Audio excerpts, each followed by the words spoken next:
داسې کیسه ده یارو چې د څلرکونجه سکرین نه کعبه مه جوړوئ. صحیح ده؟ هسې لګیا یې ناست په یوروپ کې هلته هر رقم خبرې هر چې په سترګې وینئ بېادبي مه چې زنا هم کوئ شراب هم څکئ خو دلته راځئ په سعودي پسې خبرې کوئ.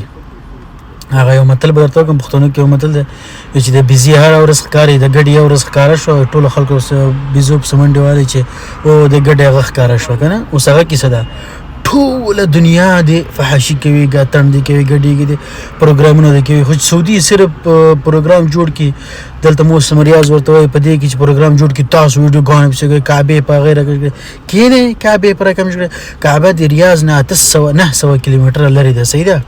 کعبه په اسمان کې ده او ریاض په ځمکه کې دی دومره فرق لري. عجیبه خلک یې ټول خلکو په سعودي پسې راخیستی هر سړی خپل ژوند جوړوي. سعودي په دین سر خلاص کړی دی په دین سر خلاصوي. موږ افغانان په دین سر نه خلاصو په دین سر ورکو په دین سر نه خلاصو.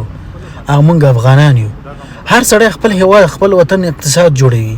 تاسو ته څه سعودي چې هر څه کوي ډېر ښه کوي هر څه د چا په کیسه کې هم نه دی نه دی چا نه ډارېږي نه دی چا کیسه کې دی خپل چې څه یې په زړه خوښوي هغه که کارونه کوي.